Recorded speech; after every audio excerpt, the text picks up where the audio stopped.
Okay, good evening, everyone. Before we start the meeting, Councillor Riley's unwell today, so has gone home. So he's asked me to, as his vice chair, to chair the meeting tonight. I hope there's no objections from anyone. So we will continue, but so obviously Councillor Riley's put his apologies in as well. So, good afternoon and welcome to the Growth and Infrastructure Overview and Scrutiny. Before we start these proceedings, may I bring to your attention some housekeeping matters. There are no expected fire alarm testing this evening. Therefore, if the fire alarm sounds, please follow the fire and emergency procedures that are applicable to the council house. Please, can I ask that you use your microphone when addressing the meeting and then it is switched off when you're not using it. Can I also ask that your mobile devices are turned to silent? This meeting will be broadcast live to the internet and will be capable of subsequent repeated viewings by entering the Warspite room, and during the course of the meeting, councillors are consenting to being filmed and to the use of those recording for webcasting. Thank you very much. We will now move to the agenda. So I'm going to ask the Democratic Support Officer to give us the apologies for tonight's meeting.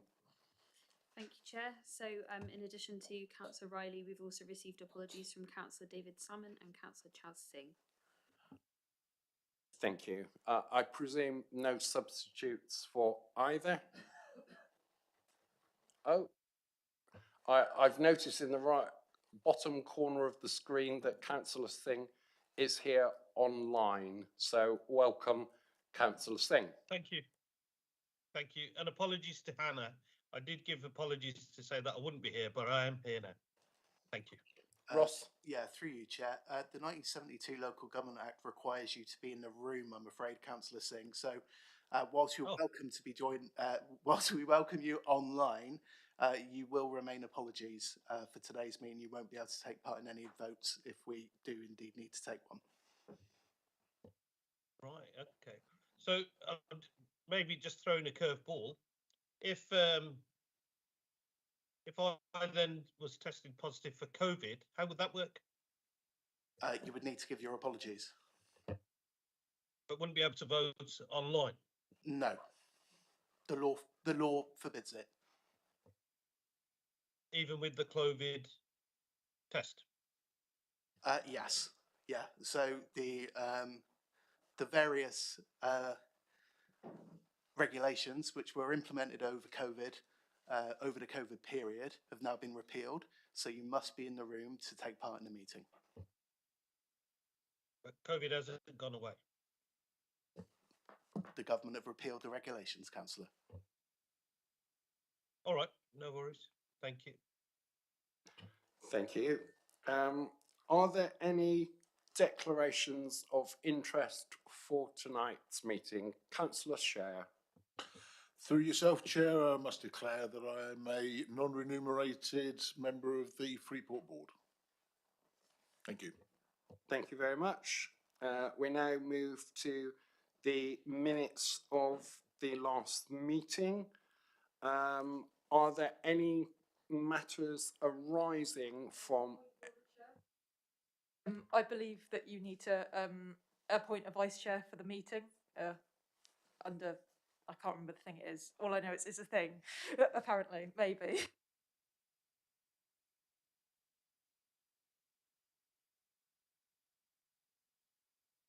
Right. The answer from the Democratic Support Officer that is that if I feel I cannot control the meeting or I am going to be taken ill in the next 2 hours, I have the ability to appoint a vice chair. As I'm feeling well, and I know the people in the room, I do believe that I can control the meeting. So The answer to that, Councillor Tippett, is no. So I will now return to the minutes on the agenda. Has anyone got any matters arising, points of clarification or questions from the minutes that you all received? Councillor Holloway. Thank you, Chair. I didn't see in the minutes, I think myself and Councillor Wheeler had asked questions regarding the council's approach to vacant shops, specifically in the city centre. I didn't see it on the minutes, so I was just checking in on the status of that one. Thank you. Okay, I'm going to hand over to our democratic support for advice on that one.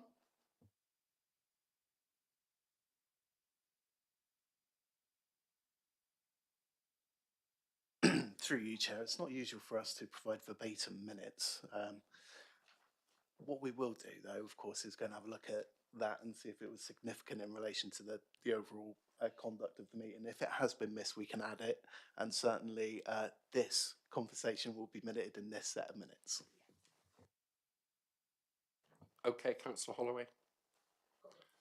Right, any other points? If not, I will sign the minutes off as accurate and correct.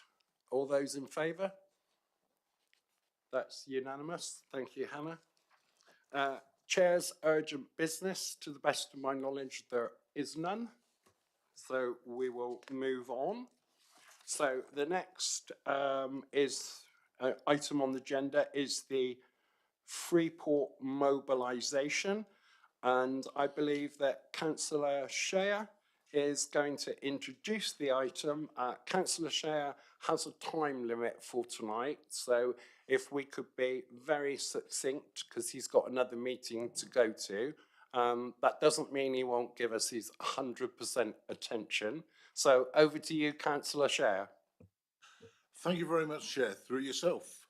The Plymouth and South Devon Freeport is a flagship and highly ambitious programme to create thousands of high-quality jobs and play a crucial part in the post-COVID-19 recovery, helping to build back better, driving clean growth and in contributing to the levelling up agenda.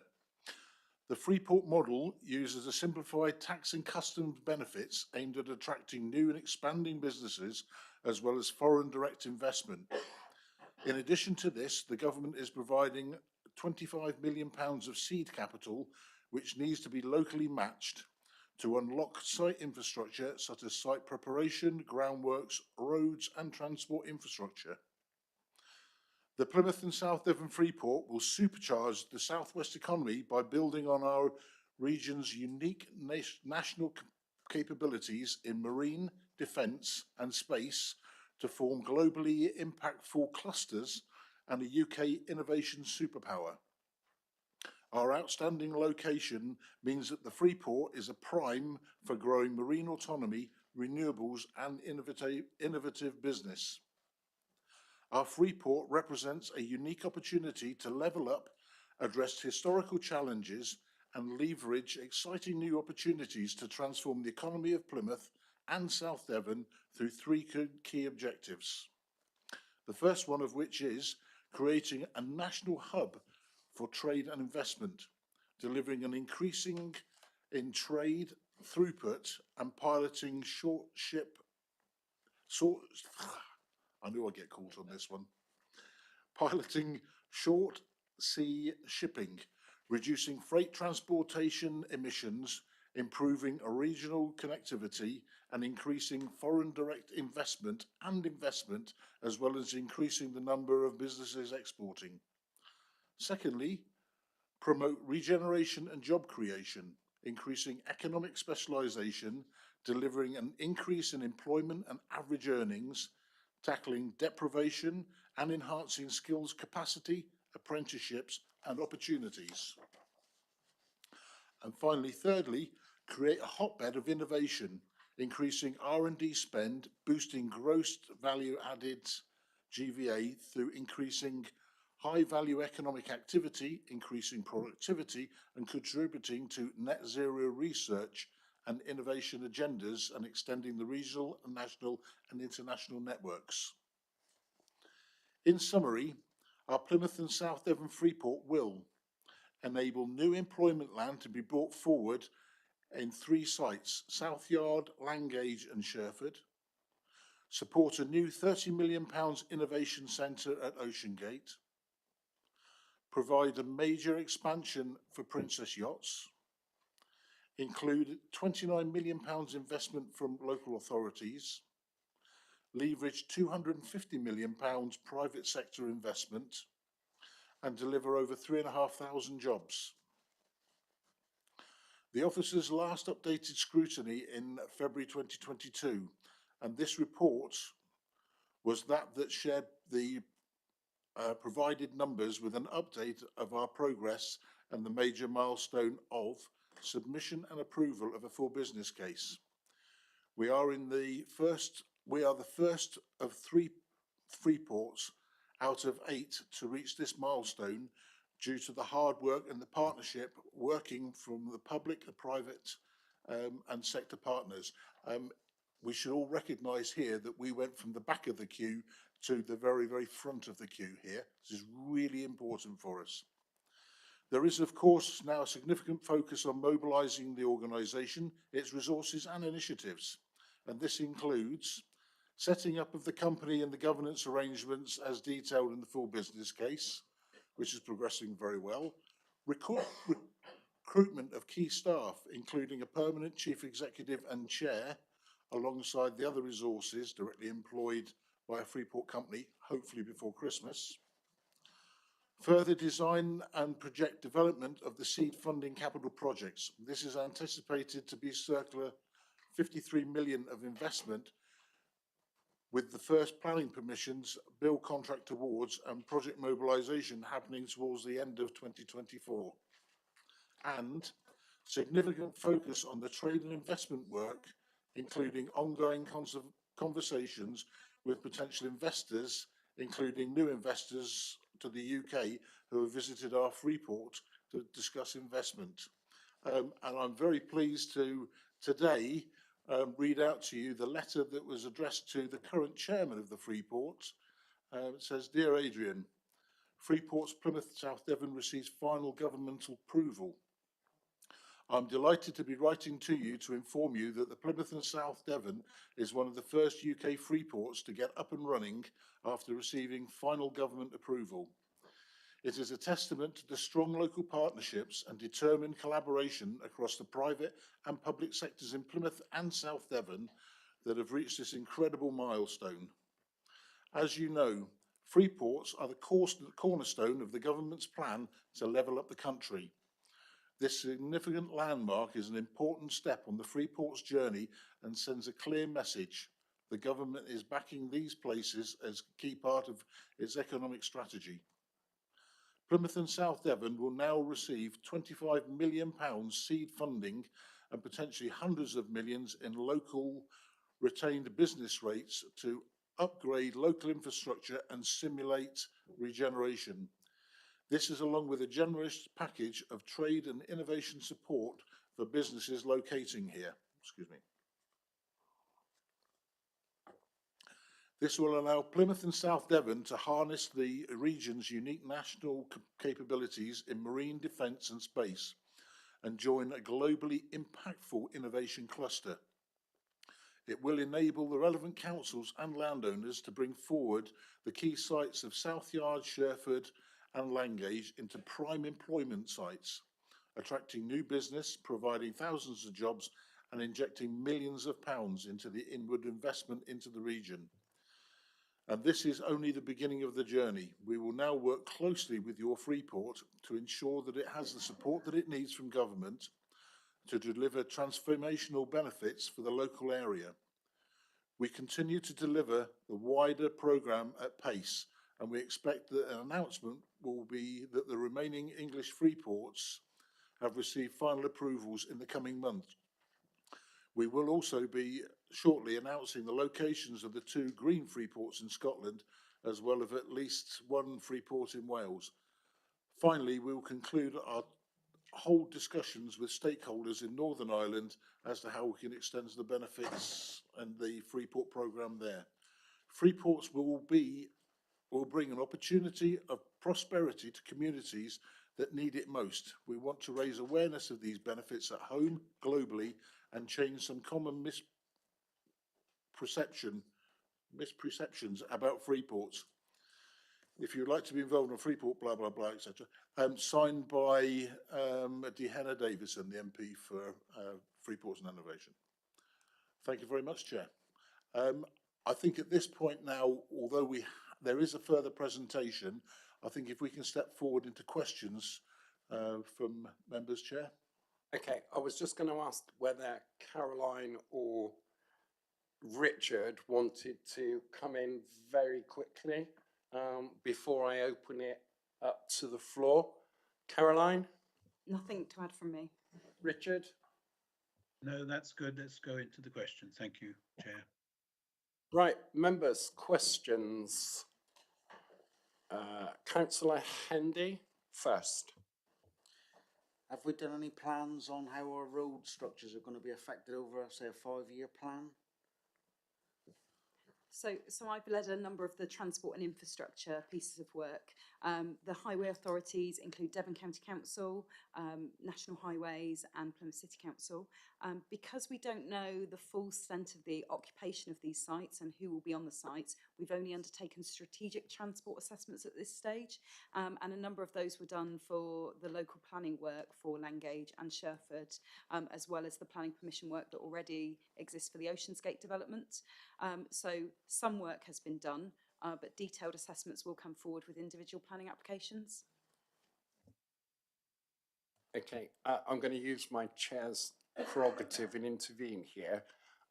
Caroline, that's all very good, but obviously with, for example, with the redevelopment and the increased use of Southyard in a very confined residential area that is already under immense pressure with traffic and parking, when will these residents be contacted or asked for their opinion on the local environment? I'm not knocking this at all, but there are going to be side issues that need to be faced head on.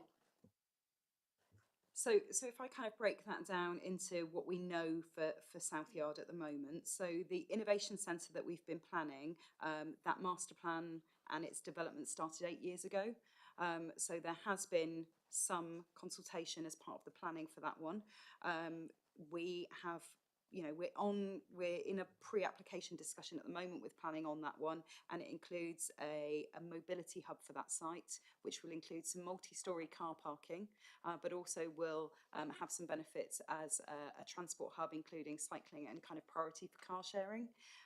That infrastructure is going to be key to contain a suitable amount of parking for that area, and to ensure that we are not getting conflict within those residential areas. But there does need to be the detailed work behind that. In relation to any developments specifically at Princess Yachts, a planning application had been previously submitted for that site a number of years ago. We are waiting to understand when they will submit a further planning application and undertake a pre-application inquiry with planning to start looking at the issues specifically on that site. Thank you. David Graffin, I believe you had your hand up just now. Thanks, Mark. Can everyone hear me okay? Yes, I can, sorry. Yeah, sorry.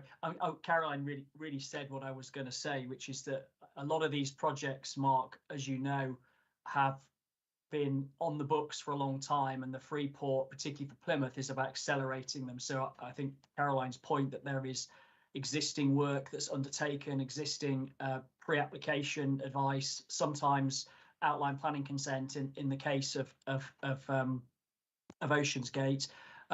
I think the management of the Innovation Centre for Successful Levelling Up Fund in particular around the site compound, I think will need some sensitive handling. So I think that is absolutely right to raise. The other point to make is the majority of the new land that's being brought back into beneficial use is, of course, at Langage and Sherford. So what the capacity we anticipate in Southyard make significant capacity improvements to the network to enable our aspirations at Langage in particular, and to Sherford to a lesser extent. And that's what a lot of that infrastructure money is about. So I really just to perhaps add a little bit to what Caroline has said. Thank you, David. I'm going to move on. Councillor Poyser was next. Thank you, Chair. Just firstly, I know there's been a huge amount of work that's gone into this from the Economic Development team and Planning team, and there's been I know there's a number of hurdles we've had to go through. The timeline's been extremely challenging, and so I'd just like to thank you for your work that you've done so far in delivering this and getting to this point. Reading through the document, and Councillor Shea has obviously presented where we are and currently are. There's lots of text in there, lots of words, which would be very exciting for those people in Whitehall maybe looking at this bid, but perhaps people of Plymouth might not really understand what a free port is, and there's still, as you say, some common misconceptions around it. And what are we doing to address maybe some of those misconceptions and concerns? Is that it feels like we've moved at pace to get it to where it is, but maybe members of the public quite haven't got to where we are here, or you are in this position.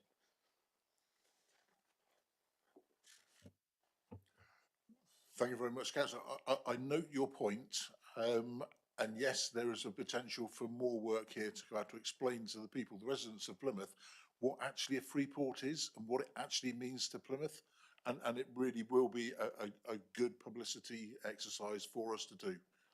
Thank you. I'll take that forward. Councillor Poyser. Yeah, just a supplementary. I think we need to be quite open and honest as well around the concerns and what are the risks as well associated with the city, not just the benefits as well. I think we need to, I appreciate outwardly we're trying to attract business and investment, but at the same time I think we need to be talking about potential risks as well. Caroline? I think we'll be able to make it more real for people when we've got our first investments. At the moment it feels, and you can see in the report, that it's quite theoretical. We're having a number of conversations with potential investors. A number of those are subject to non-disclosure agreements. They're commercially sensitive.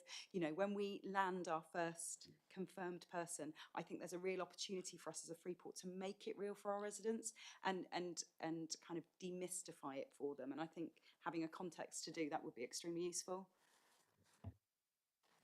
Thank you. I've got a plea from Councillor Riley. And this is just not for your ears, but it's for everyone today.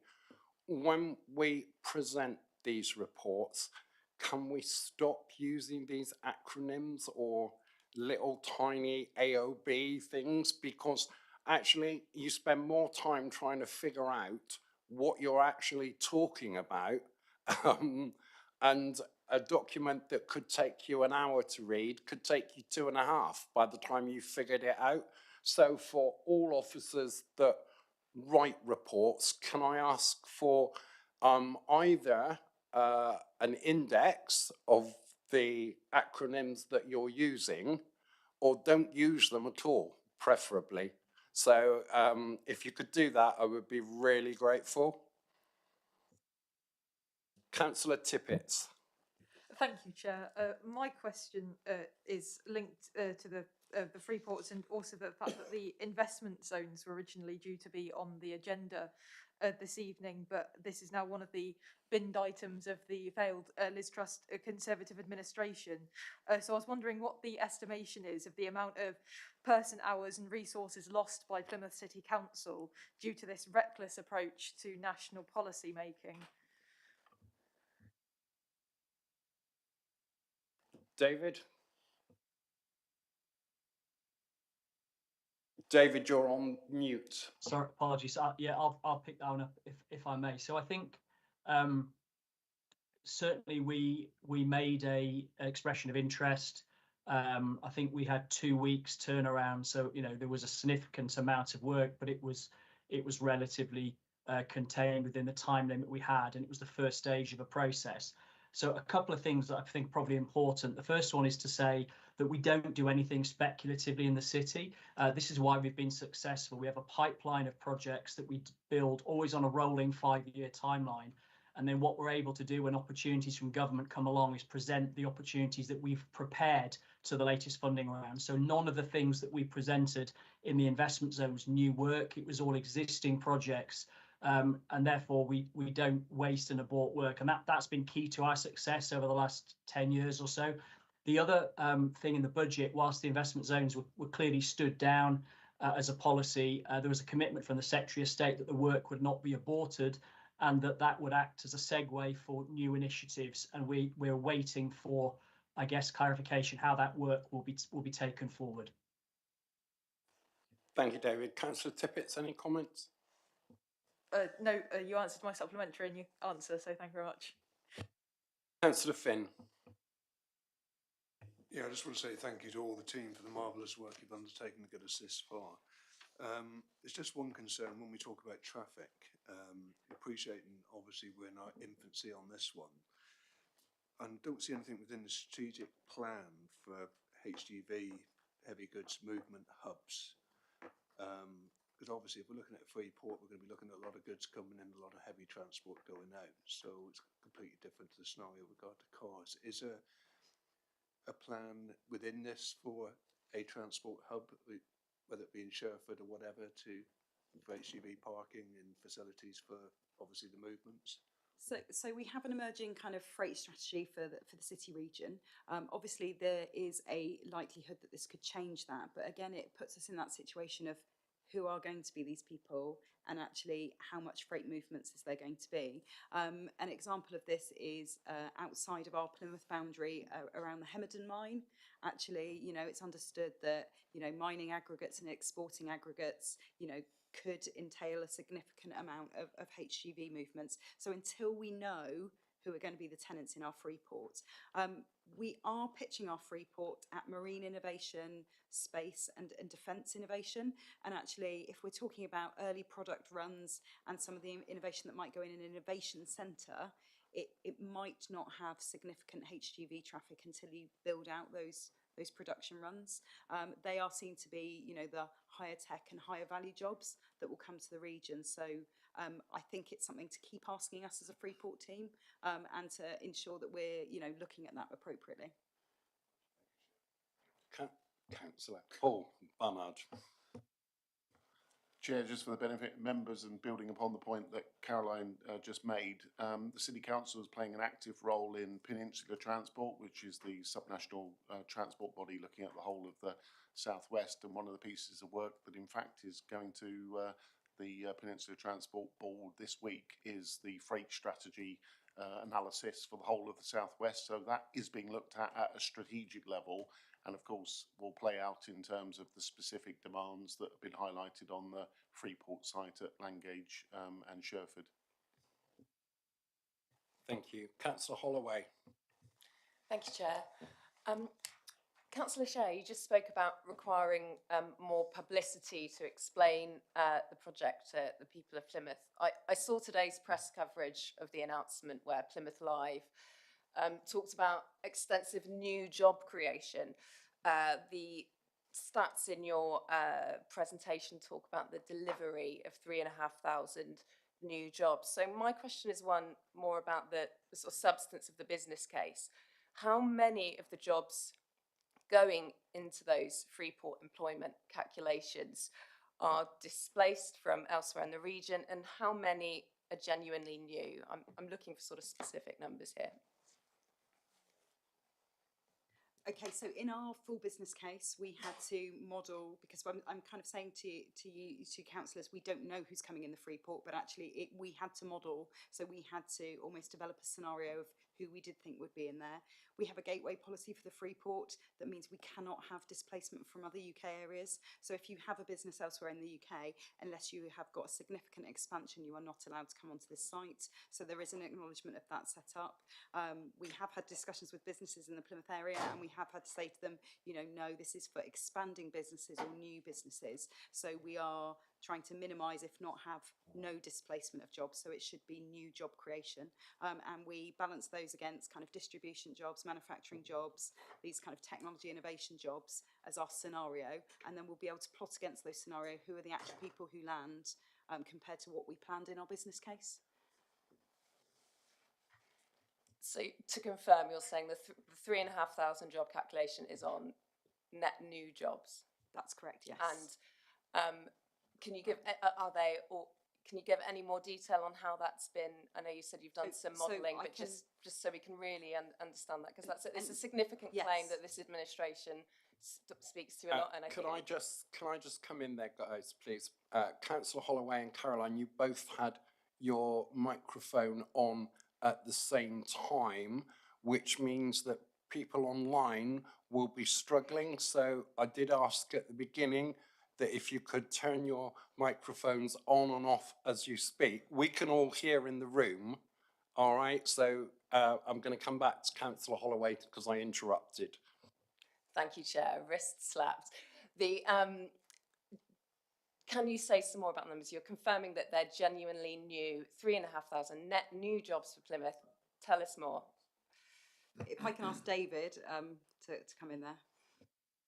Hi, Charlotte. I mean, it's an important question, and I think you asked it last time, and I think I recognise the issue. So clearly, the government doesn't want a policy intervention at a national level that moves jobs from one part of the country to the next. We may be happy about it in Plymouth, but in a national context, it just makes no sense. And that's long been a criticism of enterprise zones and free ports around the world, and there's a lot of scrutiny, rightly so, on them. The process, having been involved in this business case, I've never been involved in a protest process as the rigor like it ever. So we had to go through the normal Treasury process. There were 2 phases, and each of those stages we had to justify the jobs, run a series of deadweight scenarios. We had to run a series of sensitivity analysis. So clearly there is a range of different scenarios that could happen. The one that we've plumbed for is what we think is a likely, clearly optimistic scenario, because you wouldn't expect us to be pessimistic, and involves a lot of growth from both our existing businesses. So one of the things someone mentioned, the importance of Freeport's been understood by the local community. Well, the Freeport is wanted by Babcock, is wanted by Princess, and wanted by the Navy. So probably 3 of the most important anchor businesses of our economy want this, so that they can make investments that they wouldn't otherwise make. So that's where some of the growth will come from. A significant amount of the growth in our Freeport, and Richard may want to comment about this particularly, because I think it's where his expertise is about unlocking from the knowledge base that we have in the city and these small innovative startups, this business growth. And if you go back 10, 15 years, Plymouth's never done this. It's not been something we've been good at. We've not been good at innovation. We've not been good at business startups. And this is the whole purpose and point of this intervention. So I think, like you, in my job, I'll be really keen to ensure that we don't create displacement. I'll be really, really wanting to measure and test that. And I'm sure this committee will want to hold us to account. But fundamentally, the success of the policy will determine our ability to live and walk those numbers. That is what we're about. So I think, in answering your question simply, that scenario that we've set is one of a number that we've modelled, but it does see those jobs as net new jobs, and has been independently assessed by a Treasury and cross-party committee of senior officers and consultants, the likes of which I've never been involved in before. Richard, did you want to come in on that specific point to Councillor Holloway? Yes, if I may. Just the incremental aspect of, this is bringing in high tech businesses, high value businesses, which naturally then bring in those high value jobs and skills need. And as David alluded to, it means that when we bring in some, of those new manufacturing, new advanced manufacturing aspects, that there's a supply chain requirement, and therefore and it's a supply chain that we sometimes have, but it'll be incremental supply chain, especially if we bring on the sort of space sector aspects and some of the new marine autonomy pieces that we're beginning to grow in Plymouth. So naturally, it isn't displacement, because they are absolute incremental product and incremental solutions that we're bringing on, leveraging effectively trailblazing technologies. Thank you. Did you want to come back on that? I'll let someone else have a go. Thanks, Chair. Councillor Poyser. Thank you, Chair. Just a question, I suppose, around governance and performance. How will the Freeport company and the board itself measure its performance? Is there a performance framework, a criteria, and how is it reporting that? How's it reporting success? And I'm just referring back to Councillor Holloway's points around jobs and displacement of jobs as being a criteria for performance, retention of jobs, and also new jobs as well. And obviously there are other performance requirements as well. David Draffin. Sorry, I can answer the governance piece. So there's multiple scrutiny involved in the process, and it's an important point because of the amount of public funding we've got, both through the seed capital, but also the scale of the incentives that were being offered as well. So the governance model is that there's a company which is limited by guarantee, which is the Freeport company. Richard's currently seconded as the interim chief executive. The chief executive is currently out for recruitment as well as the chair that was alluded to earlier. The company is owned by the 3 local authorities, Devon, South Hants and Plymouth. There's a members agreement that sets out a scheme of delegation to the company and a series of reserved matters. The company is required on an annual basis to agree an annual plan. There's a suggestion that that annual plan would not be unreasonably withheld if in line with the business case, but if there's any variances to the plan or it's a reserved matter, for example, capital programme, that has to be agreed.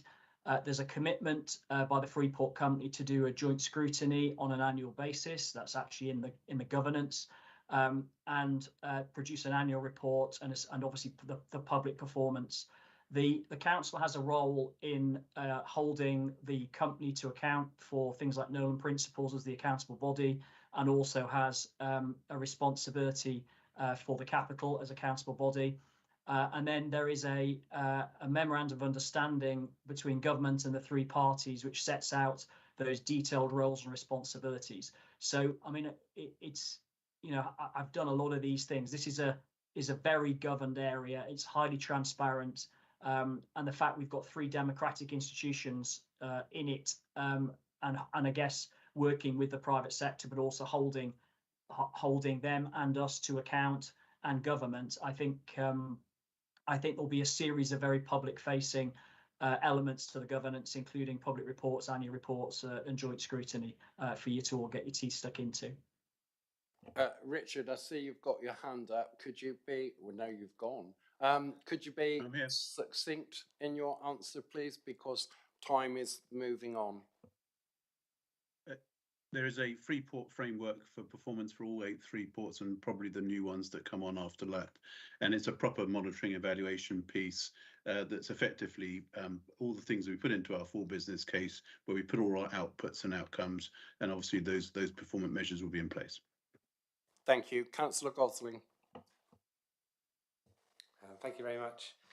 Could I ask if the customs sites that are included as part of the Freeport are for exclusive use of other businesses located within the Freeport, or can be used by any businesses that aren't located in the 3 Freeport sites?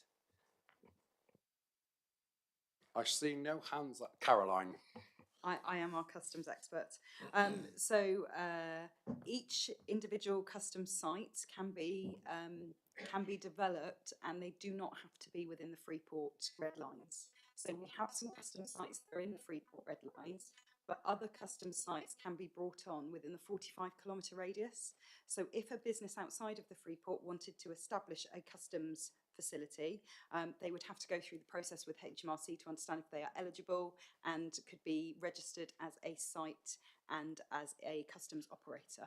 But there is a special procedure that they can use as part of the Freeport that will enable them to do that even if they're not within a Freeport. Yeah. So there are significant areas within the Freeport that are set aside for customs sites, mainly to do with logistics. So my question was, is this logistics to support the businesses within the Freeport, or are they potentially parasitic logistics organisations that might, of course, take away the business of existing logistics organisations within the region that are currently located outside those Freeports? So it's quite technical, so I'll try and explain it as simply as I can. So some of the customs regulations that are available to use in a Freeport are available to anybody in the UK outside of Freeports. The incentives with having a customs zone within a Freeport is there is additional buildings and capital allowances associated with them, which make them more advantageous for those people. So both are available to use.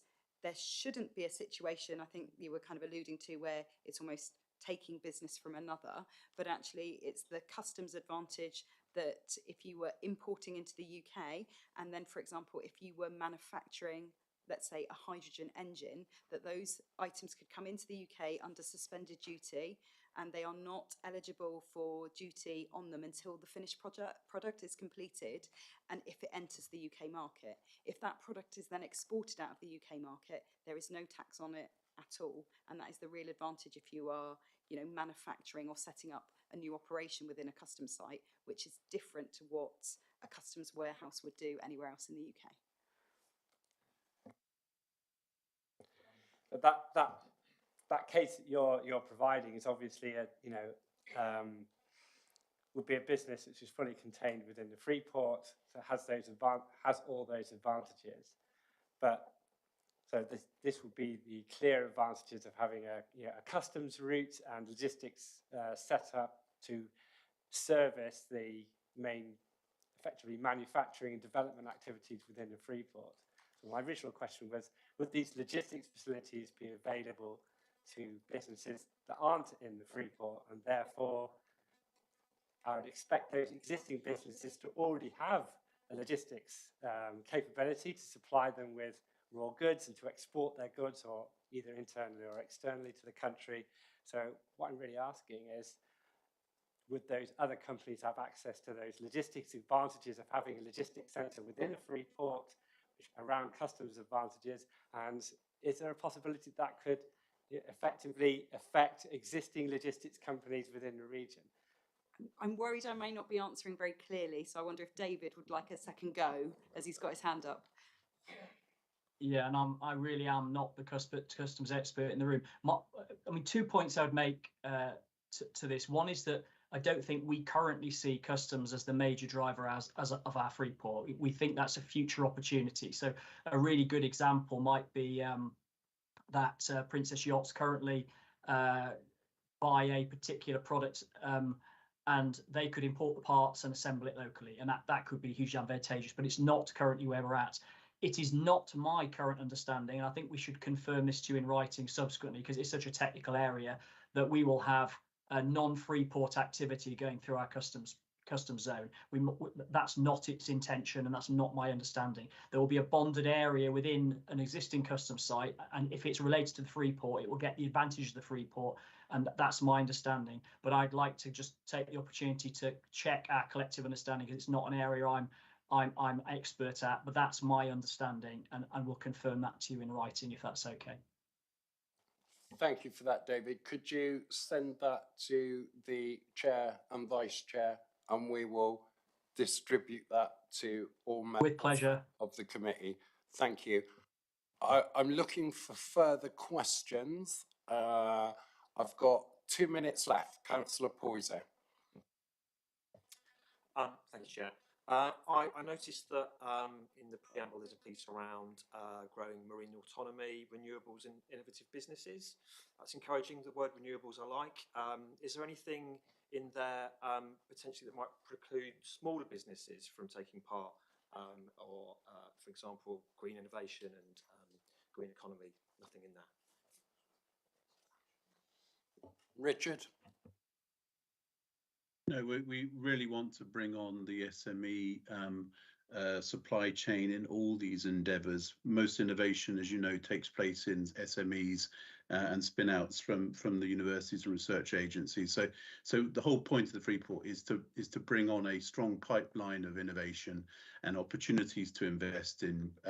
So whenever we're looking at the renewables, offshore renewables specifically, we will be bringing on a whole cohort of opportunities. Thank you. Right. In front of me, before I read the recommendations, it's a question for Councillor Shaler. Two of the things that have been asked today are about the development of the freight strategy and the infrastructure around these areas. In our report, it says that we would require in 6 months' time an update, but can we actually incorporate those into the report that we get back? You certainly can, Chair. So the recommendation is that we note the progress on the Plymouth and South Devon Freeport, and we request a further progress report in 6 months' time. Is everybody happy with that? All those in favour? Thank you, that's unanimous. So to officers, Councillor Shea, thank you for your attendance, and we will move on. Thank you. Thank you very much, Chair. Right, we now move on to policy updates. I believe Laura is online. I'm looking to see whether you're in the room or online, Laura, so the floor is yours.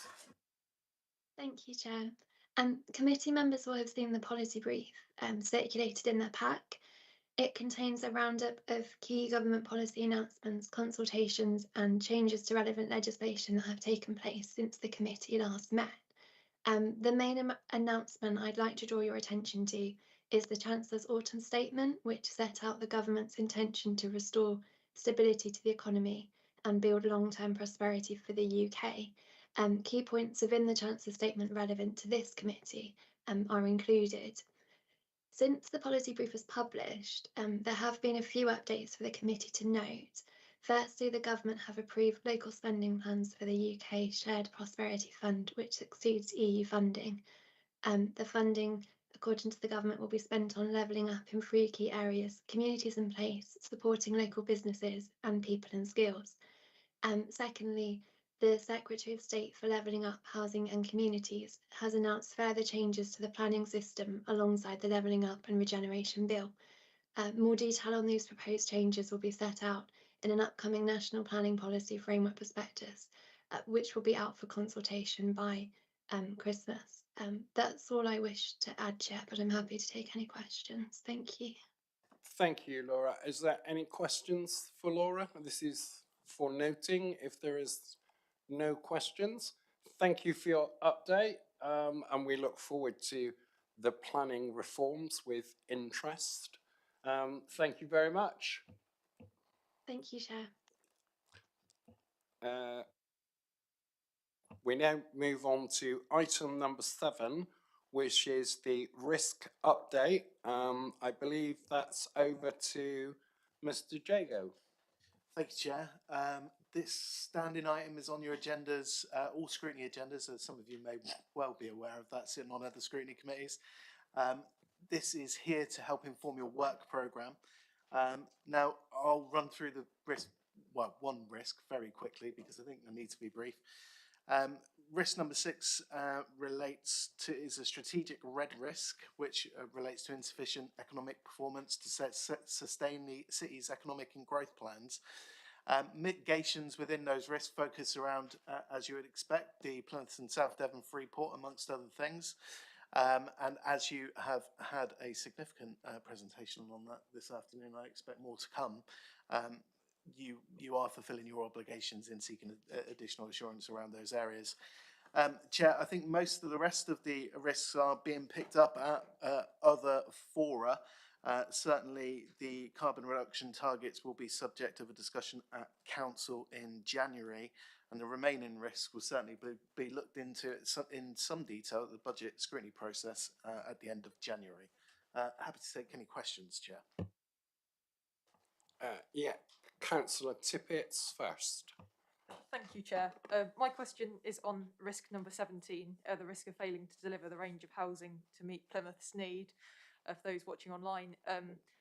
I'm just really curious to how the decision got made that we're in the green when we know that there isn't enough housing in the city.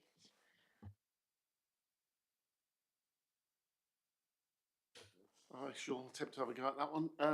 The joint local plan sets out the provision for housing, and within that is the suite of initiatives that has been delivered since 2013 under the Plan for Homes programme. So as we speak, clearly delivery of housing is on the trajectory. We'll be shortly publishing the detailed updates of the housing numbers. I think everyone would accept the basic premise that the country as a whole has a housing crisis.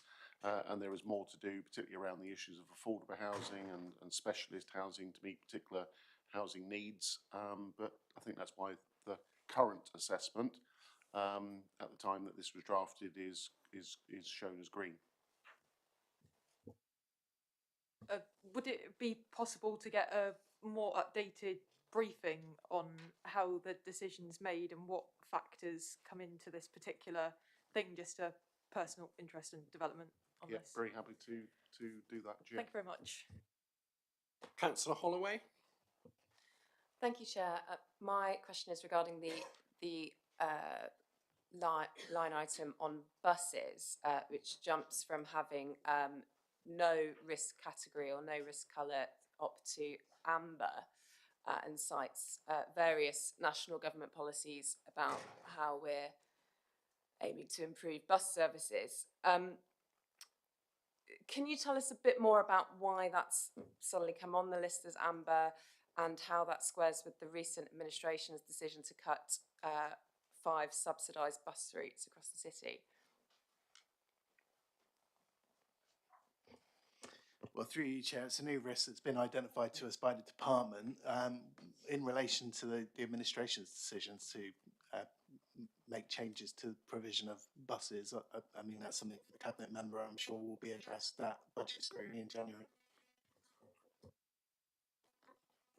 Just to add, Chair, that clearly bus patronage levels have yet to return to pre-pandemic levels. That is clearly having an impact on the operating model of all bus companies, as we've seen from recent changes to the timetables of the commercial bus network within the city, hence it being identified as a new risk. Councillor Holloway. Thank you. Well, I welcome it being added as a risk in that case. You know, I think this is a topic that we could go into a lot more detail, and sadly, we don't have time before some of these routes are due to be terminated at the end of December. But my follow-up question is, this is an infrastructure committee, public transport is part of that. What, you know, are we also looking at the impact that the most vulnerable and those with disability issues will have as a result of some of the measures that fall into that risk category?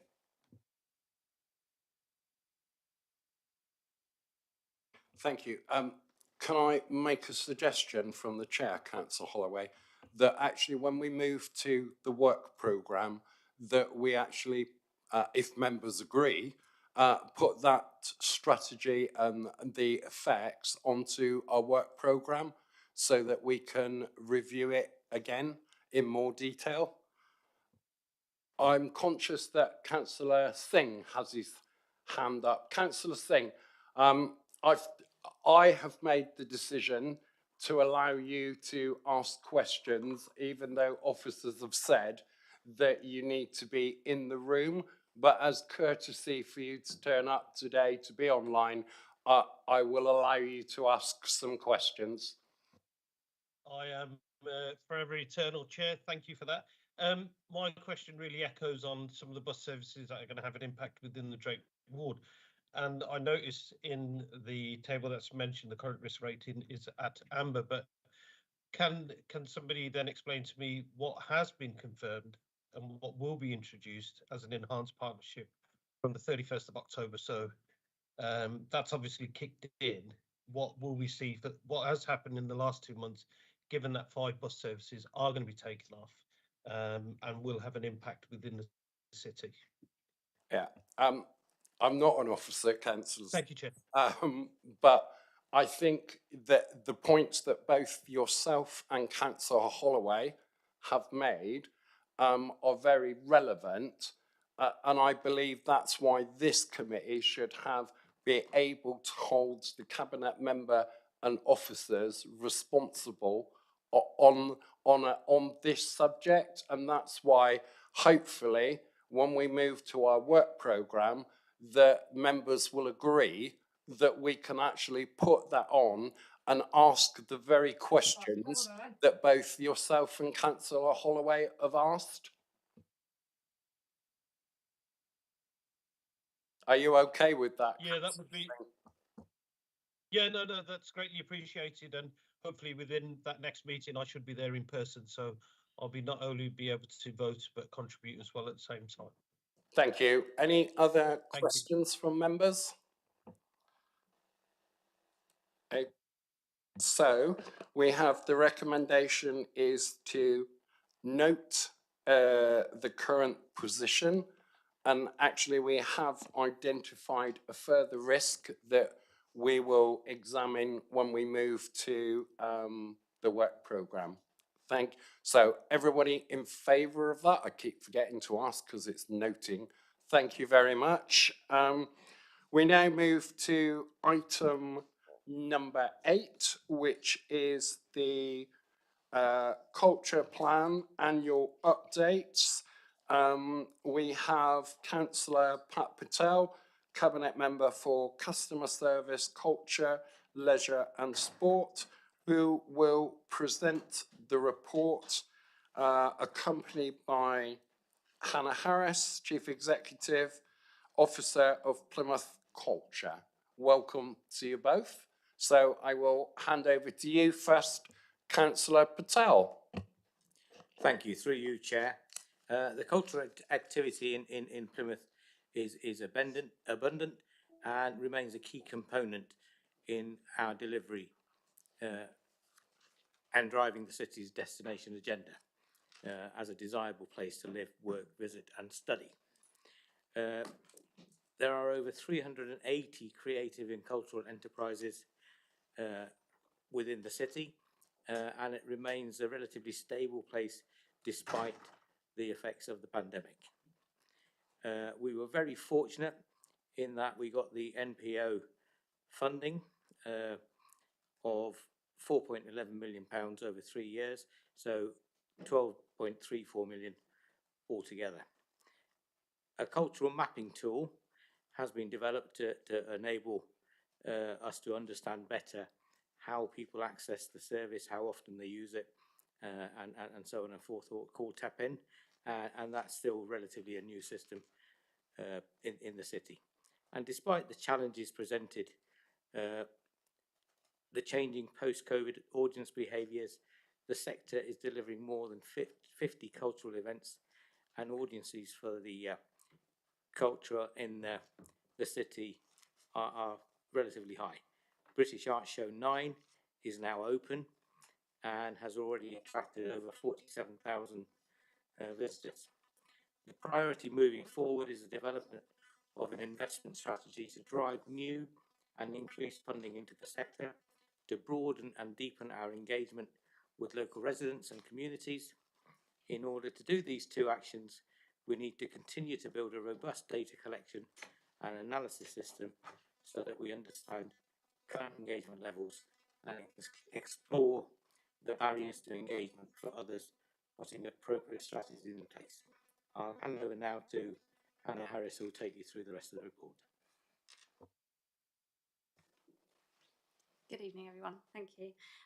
I'm aware that originally I think this report was just for sort of noting and then questions, so I haven't prepared a long presentation today, but thought it would just be useful to identify the fact that we have undertaken some mapping activity, because I think one of the things we always struggle with in terms of the cultural activity is not that there isn't a lot going on in the city, but there is a significant amount going on in the city.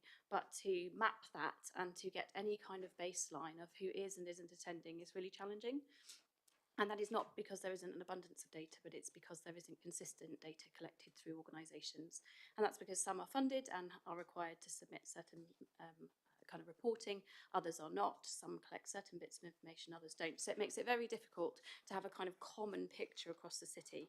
So whilst we don't feel in any way that the mapping we have done is exhaustive, we feel it is extensive and therefore gives us a starting point to start to look at what's happening.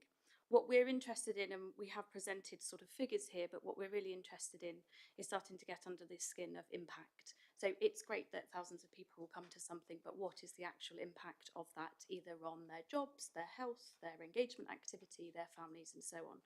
So what we are looking at with the tap-in function is not just assessing how many people are going to places, but whether they are cross-pollinating. So are people who go to the theatre also coming to sell GP, for example, or are they different audiences?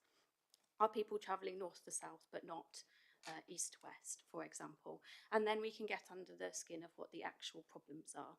I think for some time we get stuck in a little rut of there's nothing happening, but actually in my experience there is a lot happening, but is it accessible? Do people know about it? And is it the right thing for those communities? And I think what we're looking to do with this mapping is not just look at the figures, we sort of have that at hand, but to look a little deeper and understand whether there are some genuine barriers that we should be addressing and kind of directing our resources to. We are delighted, as Councillor Patel has mentioned, that we have received ongoing Arts Council funding, but it will come as no surprise that a standstill position is a cut in real terms. And so the challenges for the sector are by no means behind us. Audience numbers are changing and potentially permanently, particularly with international visits.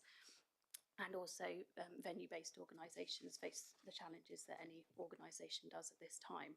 So we have challenging times ahead, and therefore we feel it's really important that we don't get into a kind of conversation locally or nationally about culture or this and pitching the services against each other, but actually we have better dialogue around the value of culture for other agendas in the city. So how does culture support and be a mechanism for better health outcomes, better educational outcomes, better community cohesion, for example? So hence why our efforts are suggested for the coming year to be around different sources of finance and funding for the sector, so looking outside of the arts organisations, and also for us to continue this journey around data collection and analysis, which has a long way to go yet, but we have made a start at least. And I think that's all right together. Thank you. I'm going to open it up, and for some of you that have been here before, you're going to smile. We talk about data collection. And I've mentioned this time and time again. Data collection is great, and it gives you a small snapshot. What worries me, and has continued to worry me, is that there are different demographics around the city, and actually we need to understand what are the barriers from the less affluent areas as to why we're not attracting them to events, etc. And every time I've come and had this meeting, we've had these conversations over a little while, but we're always saying we're doing it. So when will we be able to be given some information as to the outcomes and what we're going to do differently to what we've done in the past, Hannah?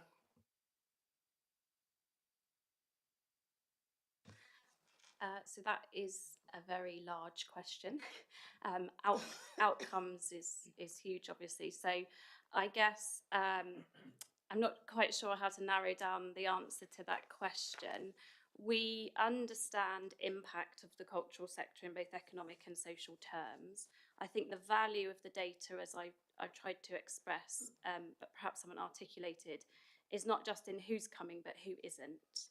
And I think as soon as we know who isn't coming, it gives us a chance to ask those questions and not to make assumptions about why those people aren't coming. So there are organisations through the mapping we've done that are often operating in those localities, and we think it gives us an opportunity to work through those embedded organisations to then be able to have those conversations with they're not audiences at the moment, but certainly communities. So the work also allows us to identify who we might partner with in those locations to have those conversations, rather than making assumptions that we know why people aren't coming and we can put mechanisms in place. I don't know if I've answered that, but Councillor Patel indicated that he'd like to come in on that as well. I would, thank you, Chair, through you. I don't like the term hard to reach, so I try and avoid using that one, but I can't avoid it in this instance. But one of the things, one of the first instructions I gave when taking over this portfolio was that I wanted more engagement from the north of the city, so that's your neighbourhood, my neighbourhood, Honick Knoll, and Whitley and such areas, into all the work that we're doing, not only through the cultural sector, but the NMP, the box, and everywhere else. And early indications are that we are making that impact, especially through the schools. And I think once we get the school kids in, hopefully they'll bring their parents into the city centre as well. So early indications are that we are making that stride into all our difficult neighbourhoods, and to get people from there back into the city. There are some barriers about getting them here, transport and so forth, but we're working on them. Thank you. Okay, thank you. I'm not going to hog this, but I will be questioning this again. Councillor Finn. Yeah, I think it applies to Hannah. It's just regard to priorities. You say about participation in structured activities, arts can increase cognitive abilities by 17%. How are you looking to achieve that? Learning through arts and culture can improve maths and English. What are we doing to facilitate that? Having spent 7 and 8 years working with offenders, I'm very interested with regard to Section 8. Young offenders who take part in arts activities are 18% less likely to re-offend.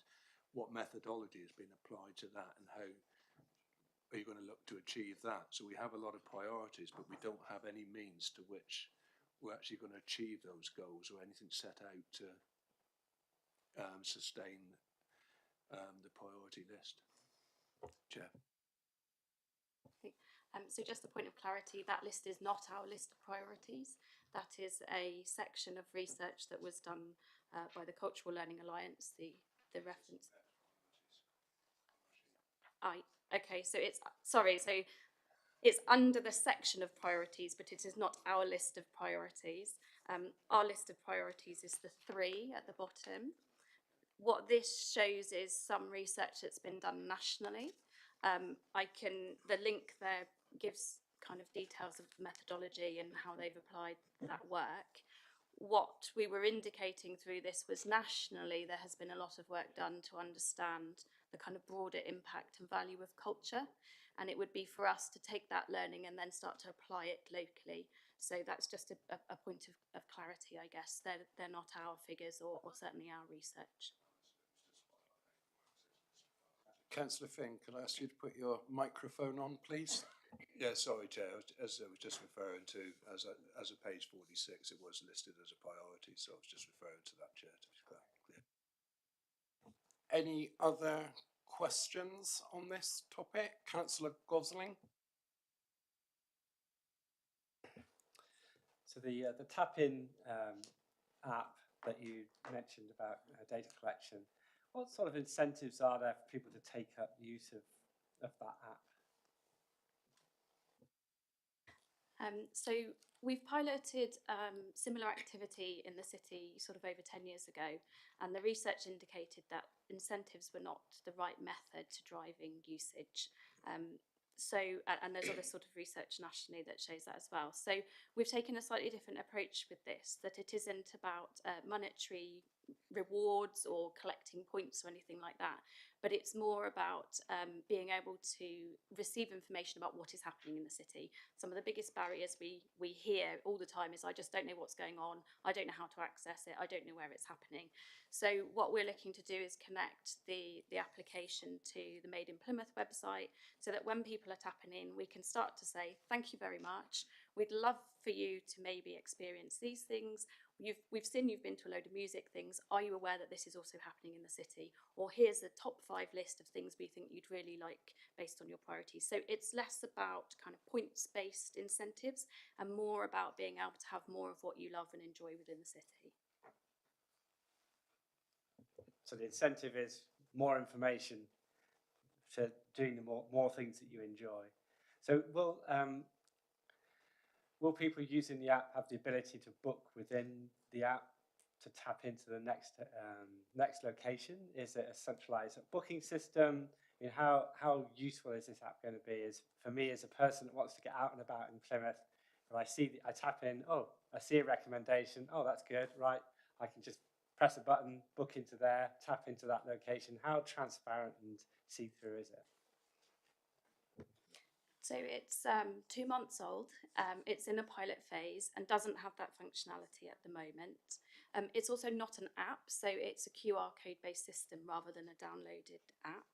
So our suggestion would be, depending on the feedback we get, that if people want that functionality, it's possible for us to be able to build a function that wouldn't necessarily be direct booking, because we're not looking to manage a kind of citywide booking system. I'm not sure anyone is, but it would allow you to sort of build your own itinerary. So, you save things that you like, create your own calendar, get prompts to say, this is coming up, have you booked yet? But not actually kind of manage the booking system. And I say that with the caveat that will depend on the feedback we get as well. If people don't want notifications and don't want to be hassled in that way, then we need to sort of manage that as well. But that's more likely the functionality that we'll be able to evolve. Councillor Holloway. Thank you.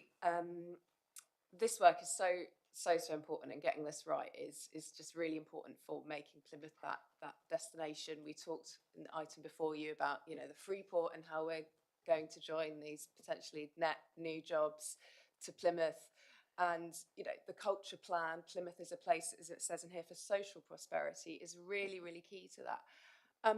How much do you feel that proposition, the work that your team is doing is sort of integrated with those wider offerings across the city, the things that you're aiming for? How is that working across the different objectives that we have? Well, I guess it's really important to think beyond my team. We are a very small organisation of 2 people. So we refer to sort of culture in Plymouth as much broader with other organisations. I think that work is the big piece of work to do. We spent a long time kind of, I guess, making the case for culture, and it would be great now as a city sort of move beyond that, because we have a really strong understanding of the value of culture. How can it now actually be a mechanism for some of those other agendas? We have formed the cultural partnership, which is cross-sector, cross-city, and I feel much more confident that that is a group of people sort of beyond the confines of the sector itself that will allow us to start getting this into other places and on other agendas. We've linked that closely to the growth board. So I don't think we're there yet in aligning those agendas, but I think we now have the right conversations to do that. Yep. Thank you, Chair. That's really great to hear, and I hadn't realised quite how small you were as a team. So well done. My follow-up is, you said that we're not there yet, or more to do. Where would you like to see help? Where do you need support to help deliver on the objectives that you've laid out in this report in front of us? Thank you. I think genuinely feedback. So feedback around tap-in, like use it, test it to destruction, get your friends to do the same, tell us what's not working and what would be useful. Otherwise we end up making those decisions in a sort of cultural bubble, which only really gets us so far. I think also it's useful for us to test language and narrative with you. We sometimes think we're explaining things and we're really, really not. So we know that our next piece of work is like, how do we translate the value of culture in the language of health, the green agenda? And so we know the cultural partnership, because it's much more diverse, will help us, and they're really very brutally honest, which is great. So I think if we are able to hold this as a city's responsibility to make this kind of agenda work for us, then we would love to be able to have more of that discourse around whether we're hitting the mark, whether it makes sense or not. Thank you. Councillor Singh, then Councillor Poyser. Thank you, Chair, and really appreciate the opportunity to ask a question. I think my question really is around, given the data, the census data we've had this week alone, in the last 20 years, culturally, from a diverse point of view, the city has changed. So we've gone from 4% to 7% in the last 10 years, and then previously, in the last 10 years, 7 to 11%. How has the Culture Board embraced those figures, and what will they do differently in the next, even, well, 3, 5, 10 years? So those latest figures, particularly about ethnicity, were incorporated in the data that we used to form the culture plan. But the remaining information from the census needs to be incorporated and included. So we haven't done that as a formal exercise, but we are using it as our baseline for discussions. We have a plan with the economic development team and the local authority to update that activity in early next year, and both the sort of social and economic information from the census. So I couldn't comment at the moment about what changes that might mean we have to make, but we know that it will certainly impact some of our priorities and actions. So we perhaps need to bring that back next year at some point. Thank you. Councillor Poyser. Thank you, Chair. There's so much going on in our city. It's fantastic. You know, I like the idea of tapping, the cross-pollinating, came a bit of a buzz within the city as well. I don't know too much around how Arts Council funding is delivered. It's not very I imagine it's not straightforward. Maybe could you maybe explain this tranche of funding or whatever it is, how it's delivered, who is open to it? And is there other funding that's available to other organisations? Because there might, I take it sometimes there's winners and losers out of this, and how we may be supporting some of the losers where their funding streams have been abruptly cut off. Yes, Victoria might want to add to this, but so the most recent tranche of funding, the National Portfolio Organisations, is for core costs for organisations. Whilst anyone is allowed to apply to that, their existing organisations were invited to apply and offered the opportunity to apply for standstill funding. Some were invited to apply for uplifts, very few got them. So in most cases, there's a sort of standstill position for those that were funded through that programme before. That is importantly core costs for organisations. In our city, 8 of the 10 organisations were offered renewed funding. So as in terms of your point of winners and losers, we have 2 organisations in the city that were not offered renewed funding through the national portfolio, but have been in conversation with Arts Council about other routes for them. There are other routes for funding through the Arts Council, which includes things like project grants for individuals or individual organisations. It includes strategic funds, as well as kind of nationally significant funds. And some of those are ring-fenced and some of those evolve over time. The important thing for us is the recent funding is for core costs, so it gives some stability to organisations. I don't know if you wanted to add anything. I'll just follow up on that. I mean, the Arts Council initiative is a really good one, but actually the process is extremely onerous on organisations to submit the bid, and then the monitoring, you know, quite rightly so, given it is public funding, but the monitoring is also very onerous. So for some smaller organisations, that's much more difficult. It's also difficult for a bit larger organisations, and I think reflecting on the conversation that we've had this evening, a lot of the cultural sector is run by, there are small organisations. So the Box and the Theatre Royal are really big organisations in this city, but some of the other national portfolio organisations in Plymouth are absolutely tiny. Hannah's one of those organisations. So that's why, in my view, collaboration is really, really important. And why, responding to the chair's comments about data collection, the sector, we have to hold our hands up. The sector is somewhat late in coming to how we use data and how we use data more smartly. So the sector is on a journey itself. And, what's happening in Plymouth, I think, is really, really encouraging. And, we can see ourselves as being a beacon of excellence, really. We are making progress, but I agree it is slow. And I think, we have got to really find out much more about the audiences who are not coming and why they are not coming. And then what are we going to do?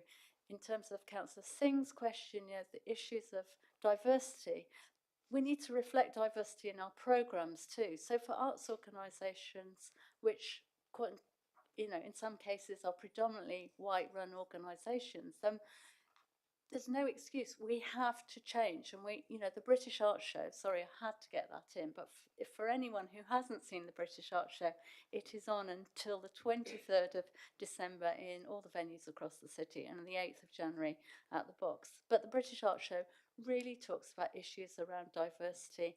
And I think in that show, audiences can see, totally different kinds of practice by a wide range of artists, all of whom are based here in the UK. Thank you. For me, I think we need to excuse me. We need to recognise the good work that's going on. I think that goes without saying, and the dedication to the staff that are involved in this, I think, is really exceptional. But we've got to move from a talking shop into an actual delivery on monitor. So my question today, we're here just to note this, and this is an annual report. But what I'd like to see next year, and I'm aiming this at Councillor Patel really, is that we all agree that we're not reaching certain audiences, certain demographics, and that you will be able to identify where we're not meeting, etc., etc. But can we, as a committee, and I'm looking at members, and we'll vote on it afterwards, but would it be possible in next year's report to actually have some facts and figures in there of what you found out and what the proposals to change it are going to be for the future year?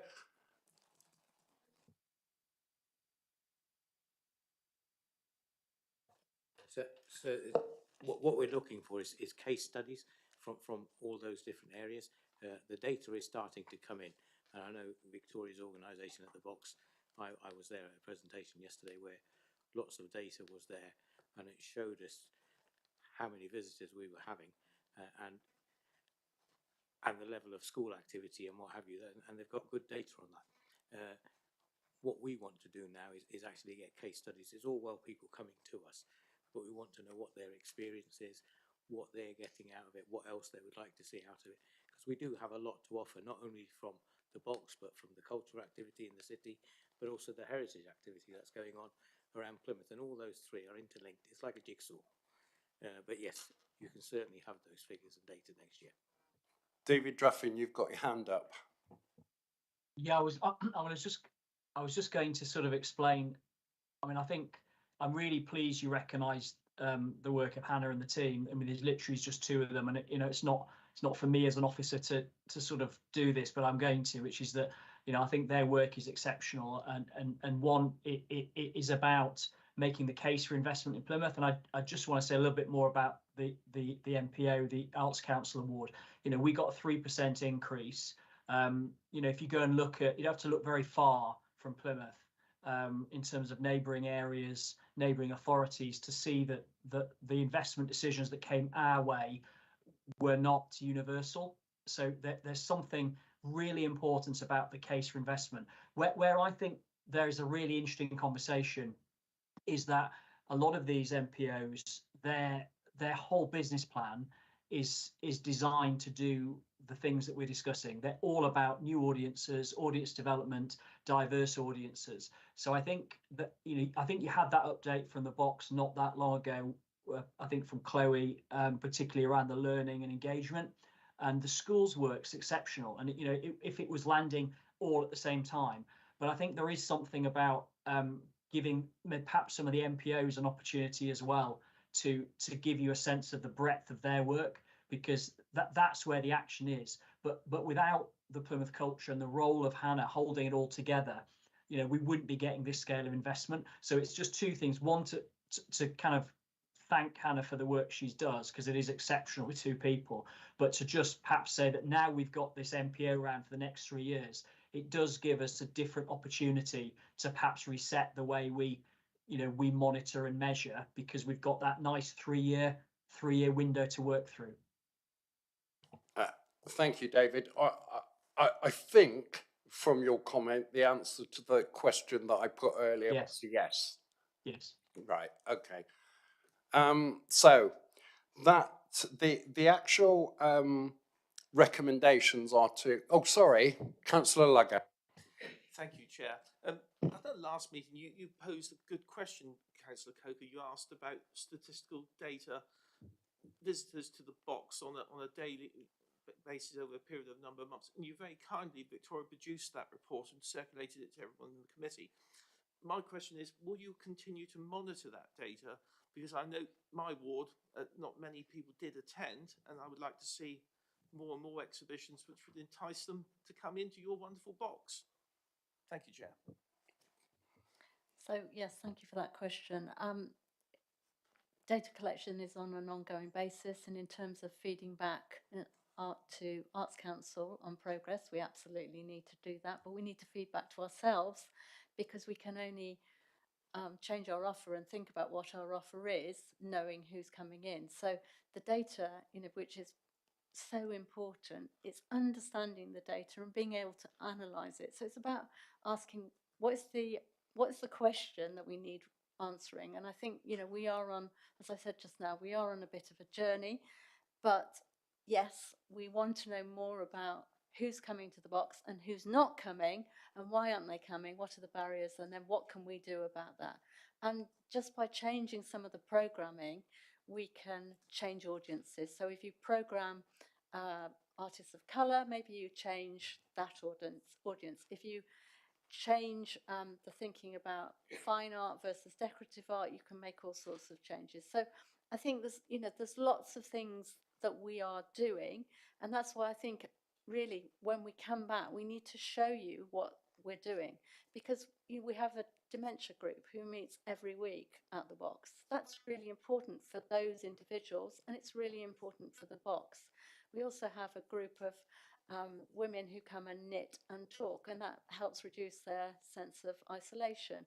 So there are all these streams of activity going on which aren't necessarily terribly visible to everyone. So I think that's why I think case studies are often a good way of, you've got the stats, but then you can say, well, and look at this group, and we can talk and interview some of those people. They could even come here. Thank you, Chair. Thank you, Victoria.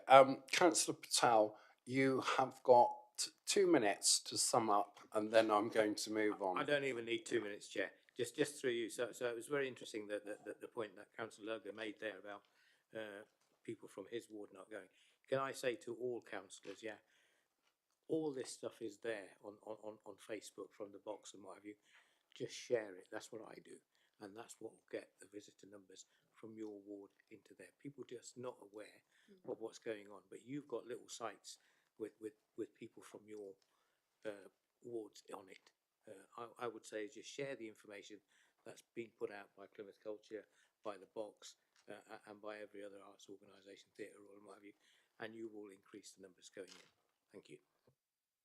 Thank you, Councillor Patel. So I'm going to go back to the recommendations again. Sorry for my rudeness, Councillor Lugger. to note the report and the suggested priority work programme. This will obviously come back next year. Hannah has made a note of some of the points that the committee has made, especially around different parts of the ward. And as Councillor Singh said about diversity. So we look forward to that being in the next annual report, and we wish you well. But again, on behalf of the committee, thank you, Hannah, Victoria, for all the work that you and your teams do. It's so important to Plymouth. So can I ask all those in favour, please show. Thank you very much. So thank you for your attendance tonight.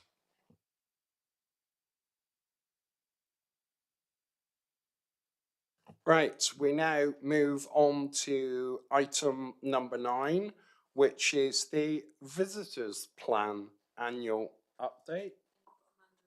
And we still have Councillor Patel with us. And I also think we have the Chief Executive of Destination Plymouth, Amanda Lumley. Welcome, Amanda. It's nice to see you again. I'm going to hand over to Councillor Patel to introduce and then come to you, Amanda, and then we will have questions. So, Councillor Patel. Thank you. Through you, Chair. So the Visitor Plan 2030 will enable Plymouth residents to benefit from the visitor economy, supporting quality jobs, job retention and creation, whilst also enabling Plymouthians to take full advantage of the city's rich history, heritage and unique environment by promoting opportunities for education, health and well-being and pride. The oversight of the plan is led by Destination Plymouth, and the new plan was formally adopted in March 20, just 1 week prior to going into the first COVID lockdown. We do have some challenges, and the main challenge is moving forward the reduction in the funding from 160k to 60k, but Amanda will explain to you she does have a plan and a model moving forward. Thank you. Thank you. Amanda, the floor is yours. Okay, thank you very much, Councillor Coker. And I mean, hopefully you've had a chance to read through the report. And I think the report sort of demonstrates the success that we've had as an organisation, working really, really closely and supported by the City Council as a key partner over the last 10 years. And, you know, I think the return on investment speaks for itself. We saw a bounce back last year, obviously from COVID levels, but pre-COVID we were at 334 million economic impact, and last year it bounced back to around 240 million. And that's in addition to some of the fantastic impacts that are made through the media reach that we have. And you will have also seen from the report an example of the media reach is for last year. You'd have seen in the excuse me, so I've got a bit of a tickly throat, it seems to be going around. The PR audience reach for last year was 647,000. That's an audience, sorry, 647 million, that's an audience just for destination PR, and to the value of 17 million. The other thing, obviously working with the City Council's marketing and events team, who have been absolutely brilliant. They're a relatively small team and they well over deliver, I have to say. And an example of that is pre-COVID in 2019, we had around about 290,000 visitors to events. And this year we have calculated through scrutiny of the audiences attending events, an audience of over 500,000 visitors just in events alone. So I don't want to sort of go through the report verbatim, but I think it's clear that the partnership working approach has worked really effectively. Earlier on this year, the Destination Plymouth board was obviously in the wake of COVID and the recovery, there was some serious conversations at very high level, and this was alongside key city partners. And one of the things that we were asked to do was whether we could replicate the success in the visitor economy across wider sort of city marketing activities, particularly with a view to encouraging people to come to the city, not just to visit, but also to work and subsequently to live. And so as a result of that, it was agreed by the board earlier on this year that we would broaden our remit strategically going forwards, and we would lead more significantly on the Britain's Ocean City brand proposition, looking at different target audiences, working with those key business sectors. So, for example, marine is one example, and potentially the health sector, to try and encourage people to come to the city. So that's a change. That's in the report. We've put that in there. As part of that, we did a consultation looking at perceptions of the local community, local students, local businesses, of the Britain's Ocean City brand, and we have got a report, and we are about to sort of go back out and do some more work to sort of build on the good work to date and see how we now sort of move forwards over the next 10 years. So there's lots of activity, and I guess really hopefully the report speaks for itself, and I'd be very happy to take any questions, Chair. Thank you, Amanda. I've got Councillor Tippett, followed by Councillor Finn. Thank you very much, Chair. And my question's for the Cabinet member. Looking at the events that we had over the summer, I know one that caused contention with local residents was One Big Summer, particularly with the Hoe being so blocked off for the length of time that it was. On reflection, have you had any thoughts about how, if events like this went ahead in the future, how your communications with local residents would be better to make sure they didn't just feel cut off from a resource that all residents love to use on a day-to-day basis? Could you share any of those if you have had the thoughts? Thank you. Thank you. Councillor Tippett, I'm not going to answer your question here, but I will note it and I'll take it back. These events have been happening on the Hoe for many, many years now, and they've always taken the same format of putting a fence around the Hoe. This is the first year that it's happened, that we've had this feedback back. So I will take it back with the team and see what we can do going forward. I know that there is planning going on at the moment for a possible One Big Plymouth event. Again, it's an event that's very popular. It's wanted by people. It brings people in to the economy and it increases the per head spend in that area. So I will take it back and come back to you with a written report later. Councillor Patel, do you mind if I just share something with Councillor Tippett?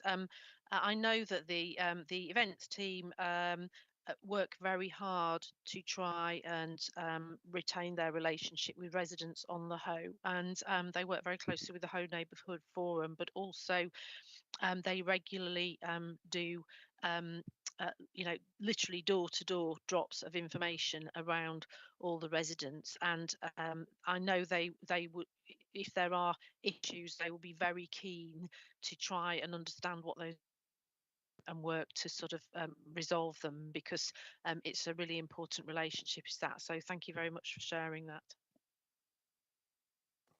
Yeah, thank you, Chair. I'd just like to say that it is disappointing that there isn't some sort of a substantial answer this evening, because this event happened over 6 months ago.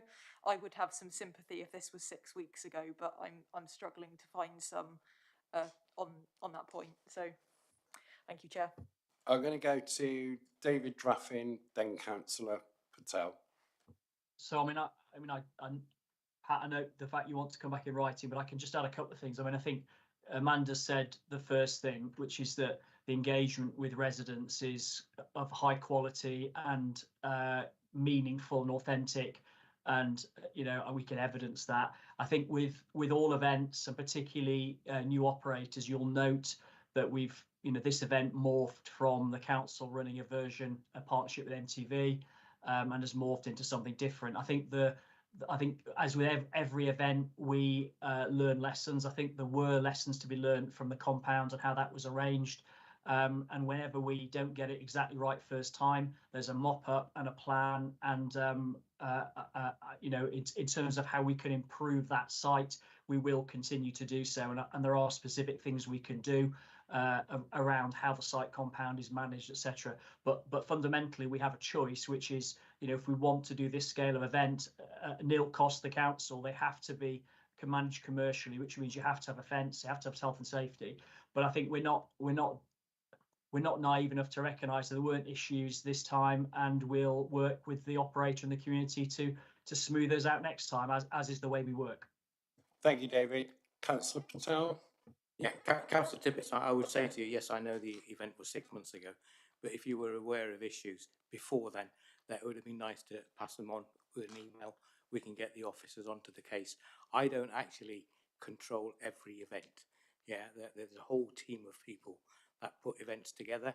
Yeah, so it would be really nice if you've got something, not wait 6 months and actually put it in when it comes to you. Thank you. Okay. What I would say is thank you to David and yourself. If you could share those learnings and make them available to members of this committee, it's always good to learn where mistakes or potential issues could be changed and made better.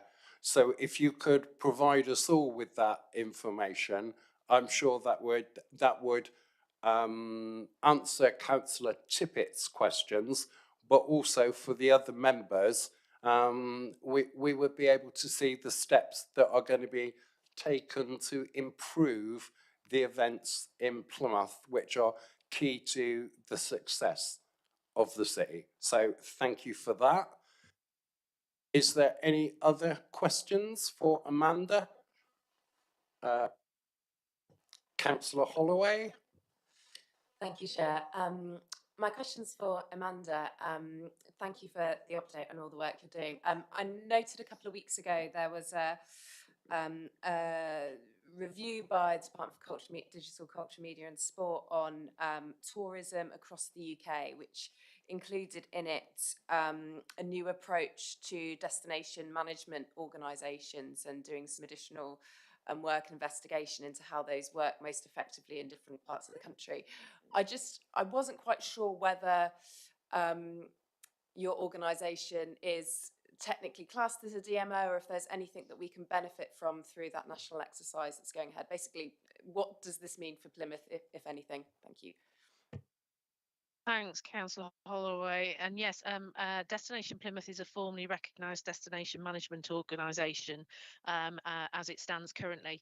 The Dubois Review last year made a number of recommendations to government, and earlier on this year, government agreed to implement those and provided £4 million worth of funding to visit England to start to do that. The Dubois report recommended £50 million of funding, and they've received 4.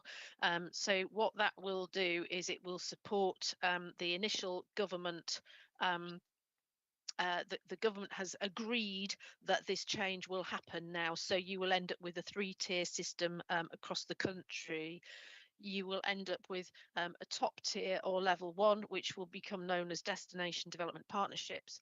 And the Visit England and the Tourism Minister have chosen the North East as the pilot region for what will now be known as a DDP.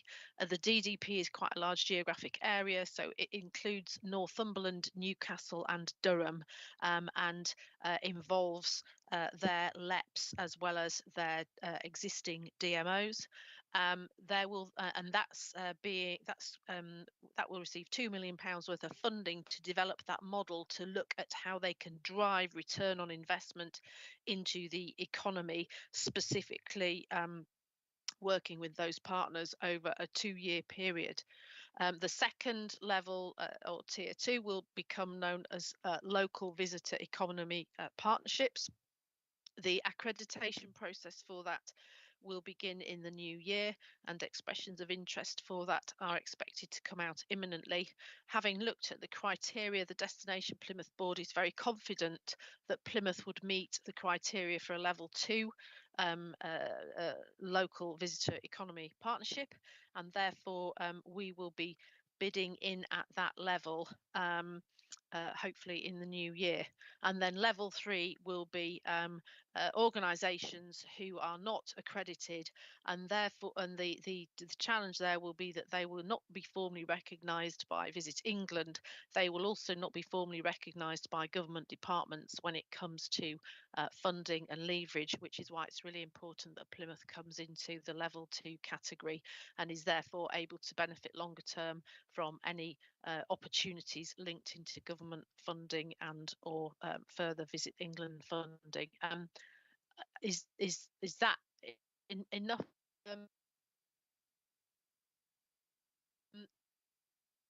On this, and I'm very happy to share more. Councillor Holloway. You cut out, Amanda, in the final few seconds, but that was a stellar answer and nothing more needed from me. Thank you very much. And anything this group can do to support with the Tier 2 application, I'm sure we would do. Thank you, that'd be appreciated. I've got one more question, Councillor Finn. Amanda, I think you've frozen, but we can still hear you. Okay. Yeah, I just think I take on board what Amanda said with regard to return on investment. Obviously, that comes back to what we offer visitors. Marketing is a revenue driver. And I think we've missed an opportunity some 20 odd years ago with 30 odd million SRB funding, and obviously the regeneration 60 odd million. Only last year I was privileged to go to Portsmouth. And when you look at heritage, you have a heritage centre within their dockyard. It is a business. Sorry, carry on. That's all right. It's a business, it's a driver, it's an employment driver, it's a skills driver, it's a driver for various sections of society, from previous dockyard workers, from the ropery, obviously heritage, etc. We have that in Safe Yard. Now, when we look at the heritage and we look at the building for the future, and we think, well, what are we selling? I did hear somebody get off a coach on Derry's Cross Roundabout only last year and said, well, where's the heritage centre? We haven't got one as such. And I think from a marketing perspective, there is a lot more that we can do to drive not only government loans into the city, but drive our own shop, shall we say, and bring our own revenue into this. And within this report, I think it is something that we really do need to look at in the future, is looking at our own revenue drivers and what facilities we've got, and above all, an all-encompassing word being the heritage, because we have a lot of heritage to sell here, from the barbers through to the Navy history, to the history of Plymouth in itself. And I don't think we're doing enough to actually sell that and drive that, Chair. Thank you, Councillor Finn. I think Councillor Patel was sat there nodding, so I hope that he's taken that on board. What I will say to all members is, having spent a lot of time working with Amanda, if you've got any ideas, suggestions, she's very willing to listen and respond. And as she's frozen, well, I can't see her nodding in agreement, but I think it's worth saying. David, you've got your hands up. We are running late, and yeah, I know. we've got security going home, so no, I I'm know. trying to move this on. 15 seconds then. I've got to push back on the heritage thing. I have to. I mean, yeah. You know, we didn't have product for years, and we've got more product now than we've have. So, you know, there's a little thing called the box we've mucked about with. We've regenerated the biggest collection of Grade 1 listed buildings in the UK and in the Royal William Yard, etc., etc. So it is just a gentle pushback. But I actually think we've got the product now. We just need to have more confidence. Okay. I agree with David. I mean, can I just give you a comparison? Portsmouth receives about 6 million visitors a year, and they are just outside of London. They're just over an hour's drive from London, so they're in the London catchment area. Plymouth, pre-COVID, was getting over 5 million visitors a year. That's a really good number. And as David says, we've spent the last 10 years building our products. That's not to say we haven't got more to do, because there's always more to do, isn't there? But the box is fantastic and is already proving to be a big draw. So I take on board what you say, but I agree with David. Right, thank you for that. That's part of a democracy where everyone's entitled to say what they think, and that's why we're here. So I'm going to move on now because the recommendations in your in the report are actually wrong. This committee has not got the power to approve spending allocations. That belongs to cabinet and senior officers. So I'm going to ask that you ignore or remove those reports. It was a vice chair and chair error that it wasn't picked up in time. So therefore, the only recommendation that we can move forward is that this committee notes the report in front of us. So all those in favour, thank you very much. Amanda, thank you for your time this evening. It's always nice to talk tourism with you, so thank you very much. Thank you, Councillor Coker. Right, we now move on. I'm going to ask members, I'm not going to curtail tonight's meeting because I think the subjects that we've got are still important to discuss, but I do ask that we are very sharp with our questions and officers sharp with their answers, because we've got one security man outside now just wandering around because we had a 7:30 cut off, and to be fair to him and his family, I don't want to overrun too long. So next is item number 10, which is the Horizons Fund Activity Plan Update, and we have Councillor Pat Patel, who will introduce the report. We have Helen Hayes and Catherine Deeney, or Cat Deeney as I know her. So I'm going to open up with Councillor Patel first of all. Thank you. Through you, Chair. So the update has two elements on the Plymouth Sound National Marine Park development. The first is an update on the NMP Horizons project, funded through the National Lottery Heritage Fund. I didn't catch that. Could you try again? It's listening to me. The summer programme connected with over 1 million people and gained views about the NMP from about 860 people.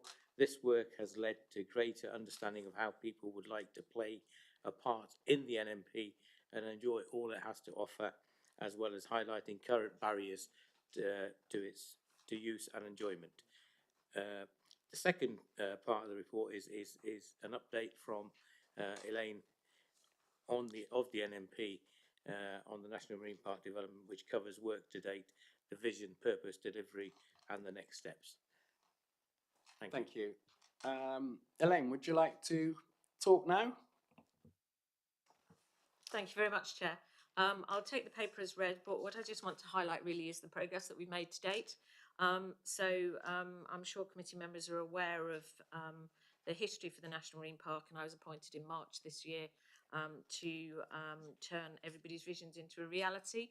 And the work that I have been doing to date, I suppose covers two aspects really. One is developing the structures and governance around turning the National Marine Park into a thing, as I always say, and the other is in actually developing activity and projects that will help place our Plymouth Sound National Marine Park firmly on the map.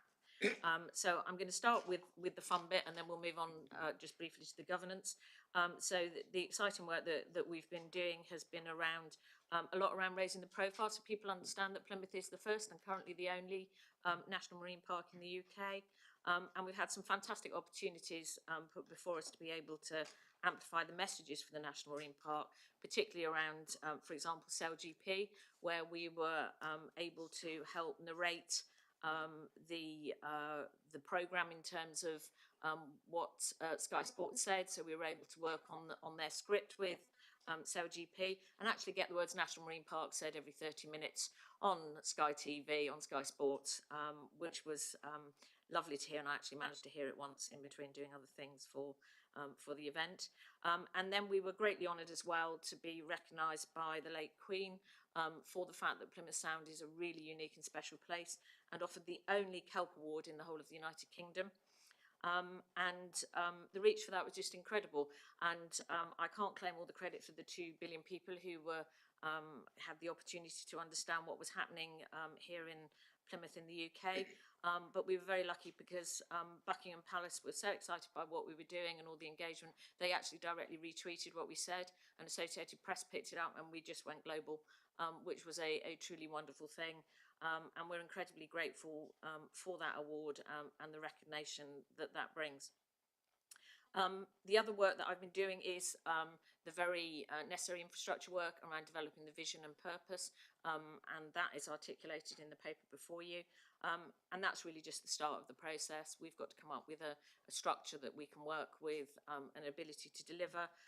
But what I'm really excited about is the amount of ambition in the city, the desire to engage and work and support with us, which is why we already have so many projects already developing or in flight, which is really exciting for the city and really helps put Plymouth firmly on the map. Thank you, Chair. Thank you, Elaine. Kat, is there anything you wish to say? No, for the sake of the security guards family, I think we've presented in the report an update that we were asked to do when we came earlier in the year, and really hopefully shows the thing that we were really requested was to make our engagement inclusive. So hopefully the report talks to that. Thank you, Kat. I'm going to open it to members now for questions. No. What I will say, Councillor Patel, Elaine and Kat, I think you've achieved in this report what we asked you to achieve. So thank you very much for that. I kind of see the similarities to what we were talking about in the previous agenda item about connecting and talking to the communities at large. So perhaps you guys might want to talk to our previous guests about how you've managed to produce a report that satisfied our needs and showed how you are engaging and looking further to engage. So that's the only kind of comment that I've got. Members have got no questions for you. David? Yeah, if I could. So, I mean, I think that was a really insightful comment, and you're exactly right. You've got to remember, of course, that all the work we did before we built a box or we went on the journey of all the culture, we did all the audience work, we did all the demographics. So we're in a different space for culture. We're not making the case for it anymore. We're measuring the success of our hypothesis, and you made that challenge earlier really well. Here, we're in a different space. So what Kat's led, in particular this bit of work, is we're sort of 2/3 of the way through this year of listening, and it's in the report. Kat set it out, but there's some really important insights to things that people said when they experienced the events. I think the social media reach alone was 140,000 of our sort of residents are engaging and our visitors.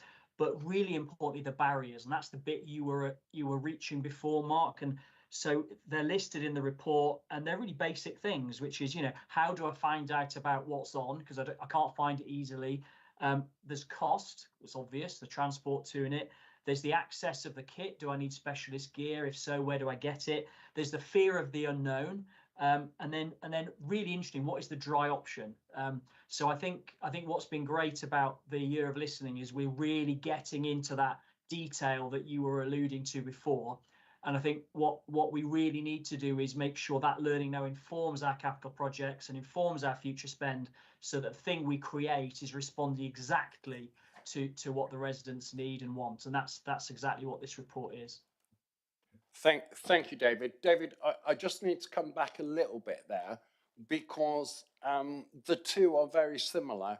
You're just at a different stage. Yeah. So all I'm asking is your learning curves with Elaine and Kat perhaps could be shared with our previous guests, so that we actually with them end up in the same position that we are now. It's not a criticism, it was a helpful suggestion on my part.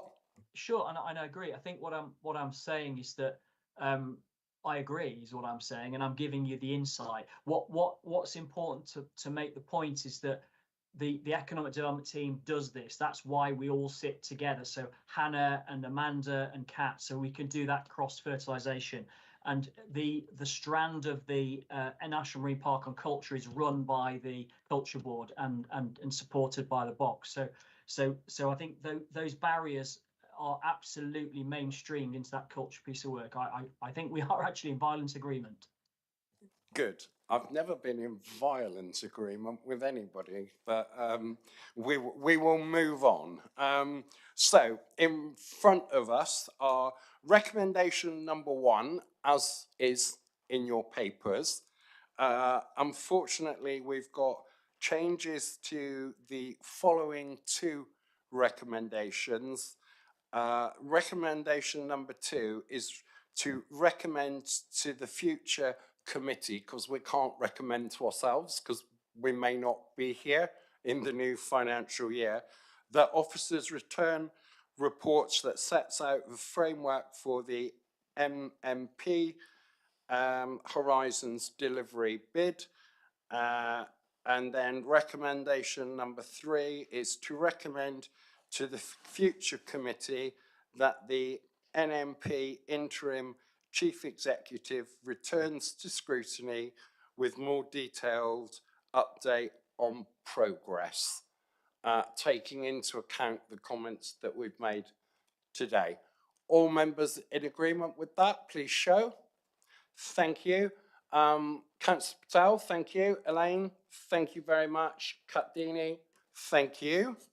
And David, I think that's your cue to go. So I know you are not been and are still not feeling great. So I got COVID. Thank you for attending. I'm not mentioning that word in committee. So thank you for attending, and I hope you feel better soon, and all of the committee passes on our best wishes. So thank you very much. We now move to item number 11, which is the work programme. We have one meeting left in the 1st of March, where we have the Councillor Stoneman and this gentleman coming to present the climate emergency action plans for 2023 to 2025.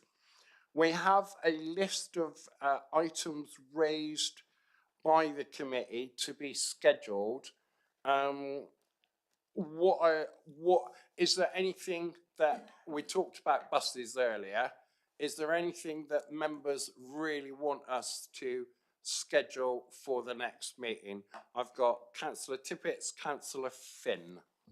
Just to echo the comments made earlier about the bus services, I think that would be very, very important to schedule into our work programme as a matter of urgency. Thank you, Councillor Tippett. So I can see some nods around members. I'm going to take Councillor Finn next. Yeah, to explore the use of hydrogen in public transport and infrastructure in Plymouth, so we can actually take the green agenda forward. That's, I think those 2 are really interlinked. So I'm going to propose to